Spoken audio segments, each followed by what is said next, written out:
Bueno, todos los días jueves hablamos de economía. En realidad hablamos de economía durante todos los días de la semana, pero hoy vamos a hablar con alguien que sabe realmente de economía. Lo tengo a Matías Batista en línea desde su natal San Carlos Centro. Sí. Mati, ¿cómo te va? Bienvenido a la mañana de la radio. ¿Cómo andás?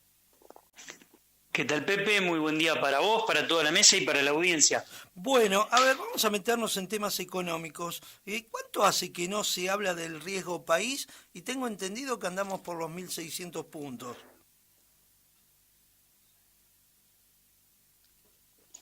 Matías. Hola. Sí, ¿me escuchaste? ¿Me escuchaste? Sí, ahí te escucho bien, sí. Bien, sí, perfecto. Estamos por los 1.650 puntos desde hace prácticamente 7 meses que no hablamos del riesgo país, prácticamente desde el 10 de septiembre, cuando la Argentina logró el acuerdo con los acreedores privados. Ustedes se acuerdan que el año pasado hicimos un gran acuerdo con los acreedores privados, el canje de deuda, y a partir de ahí que el riesgo país se situó muy cerca de los 1.000 puntos. Y bueno, y ahora empezó a subir peligrosamente, digo, porque la verdad es que para la Argentina es un número muy alto, 1.650 puntos de riesgo país, y eso enciende algún tipo de alarma, Pepe. A ver, por ejemplo. Bueno, lo que ocurre es lo siguiente. 1.650 puntos de riesgo país significa que la posibilidad a la cual la Argentina se puede financiar, no solo el país, que si bien tiene el crédito cortado a nivel internacional, las empresas argentinas a fin del año pasado tenían abierto el crédito internacional para algún tipo de colocación de deuda, de hecho algunas lo hicieron. Esto significa que la Argentina se va a endeudar a 16,5% más 1,5% que son los bonos del Tesoro de los Estados Unidos. Casi un 17-18% es la tasa en dólares internacional por año que le prestan a la Argentina en caso de que necesite crédito. Tanto la nación, las provincias, los municipios o las empresas privadas que quieran colocar deuda. Entonces, esta tasa, que es una tasa de retorno, también es una tasa de retorno para las inversiones. Entonces, esto complica mucho el panorama. Mucha gente no entiende bien qué significa el riesgo país, pero básicamente es un veraz internacional. ¿Viste? Cuando vos estás en el veraz y estás informado y sos un mal pagador porque has tenido muchos episodios a lo largo de tu vida de incumplimientos, te ponen en un veraz y te cuesta cada vez más conseguir crédito. Bueno, esto complica la situación de Argentina de conseguir crédito a nivel internacional y bueno, y esto no es bueno, sobre todo en el marco en el que estamos, ¿no? Estamos a muy poco tiempo de empezar el acuerdo con el FMI para refinanciar una deuda muy importante. Bueno, se viene lo del Club de París. Bueno, hay un conjunto de cosas que la Argentina tiene que enfrentar de renegociaciones y esto, bueno, empieza a encender una alerta amarilla, ¿no? Buen día, ¿cómo te va? Vos sabés que yo estaba tratando de recordar en qué momento de la Argentina se empezó a hablar del riesgo país. Yo no sé si fue en el 2001, pero en todo caso vos lo debés tener más claro, sobre todo por si hay un par de sub-20 escuchando el programa. Sí, por supuesto, muy buena la pregunta. La Argentina siempre, el riesgo país hace muchísimos años que se mide a nivel internacional porque es un estimativo de cuál es el riesgo de invertir o de prestarle a cada uno de los países. No solamente la Argentina tiene un dato de riesgo país, sino todos los bonos del mundo. En Argentina se empezó a hablar, como vos muy bien lo decís, en el año 2001, y el riesgo país era el termómetro diario de la Argentina, y llegamos a tener arriba de 5.000 puntos de riesgo país. Arriba de 5.000 puntos de riesgo país, posterior al megacanje de la Rúa, y cuando se produce la crisis. Después la Argentina tuvo episodios de picos de riesgo país en alguno que otro momento y llegamos al fines del 2020 con 4.300 puntos de riesgo país, a mayo del 2020. Sí. 24 de marzo del 2020. Ahí llegamos a 4.300 puntos de riesgo país y después empezó a descomprimir para llegar a los casi 1.000 puntos después del canje de deuda. y desde ahí empezamos a subir.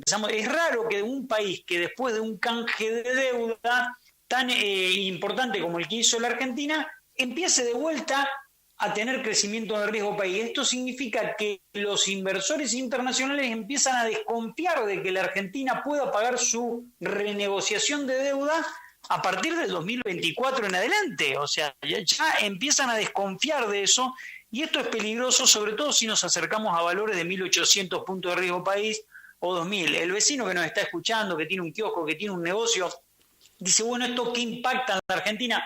A mí la verdad que no me preocupa, sí, nos tiene que preocupar a todos, porque esto forma parte de la credibilidad de nuestro país, y la confianza y la credibilidad son dos pilares fundamentales en la economía. Acuérdense de esto, la confianza y la credibilidad que le tienen todos los inversores y todos los que toman decisiones todos los días en la Argentina, porque esto es un efecto catarata. Cuando vos tenés un riesgo país de 2.000, no solamente los inversores internacionales desconfían en la Argentina, los locales también. En cambio, cuando vos lográs perforar la línea de los 1.000 hacia abajo, que era lo ideal para este momento y lo que todos esperábamos, no solamente los inversores internacionales van a confiar, sino que la Argentina va a colocar deuda más barata, que esa deuda más barata le va a permitir a un montón de empresas crecer, financiar sus proyectos de inversión, a los estados provinciales, y en definitiva el crecimiento económico se puede apuntalar de mejor manera, ¿no? Muchas veces, Matías, ¿cómo te va? Buen día, Gustavo te saluda.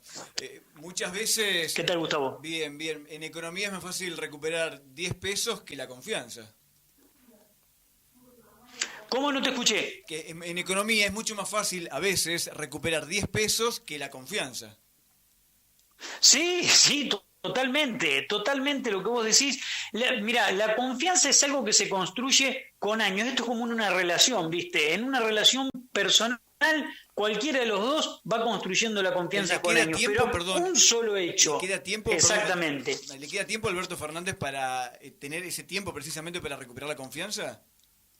Sí, siempre hay tiempo para recuperar la confianza, siempre se puede recomponer, pero para eso se necesitan decisiones firmes, para recuperar la confianza vos necesitas un plan de gobierno, y un plan de gobierno vinculado con decisiones económicas y no con un conjunto de decisiones económicas aisladas que no vayan formando un plan, no formen parte del marco de un plan, sino que son decisiones aisladas que muchas veces son inconexas, que no tienen una estrategia hacia futuro, que solamente tienen que ver con un corto plazo electoral, y eso siempre es mal visto, complica las perspectivas, y me parece que Alberto Fernández tiene todas las condiciones para resolver esta situación y resolver la cuestión de la confianza, pero para eso también hay que ir tomando decisiones y demostrando que se va por un camino.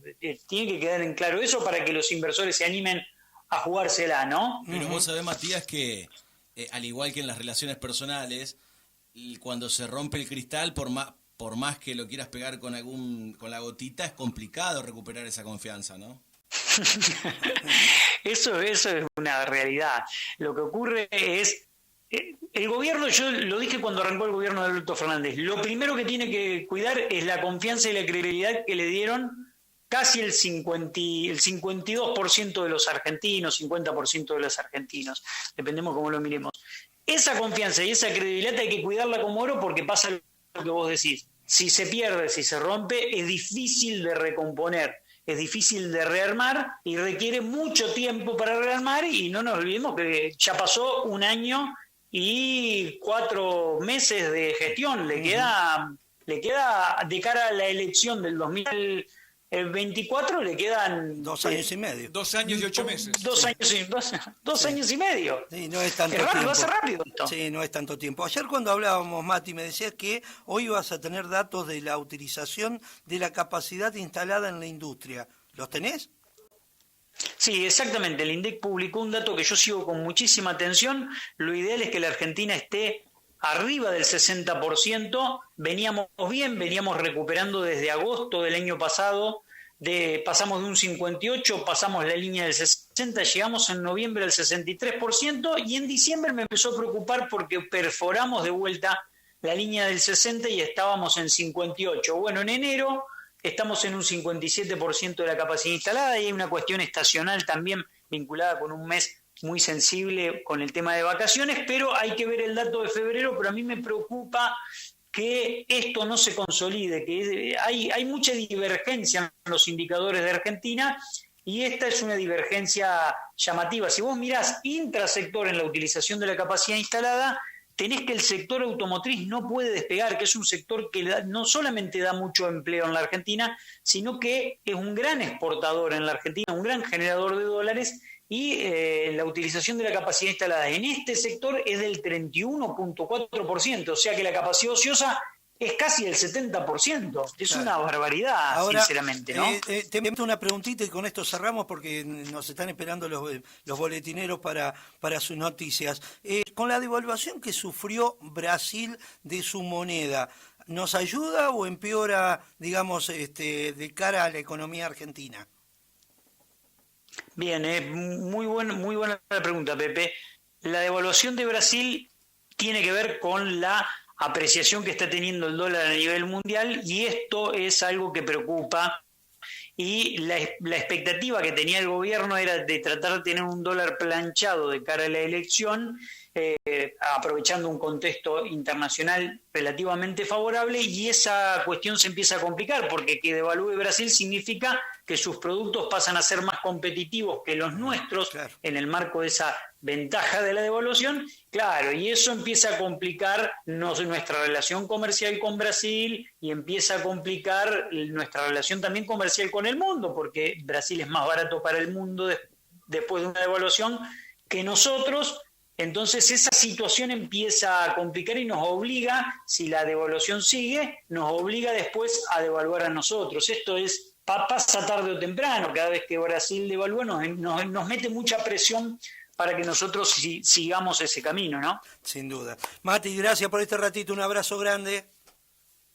Abrazo para ustedes. Nos vemos. Matías Batista, nuestro economista de los días jueves, hablando sobre distintos temas que tienen que ver con el andar de la economía aquí en nuestro país.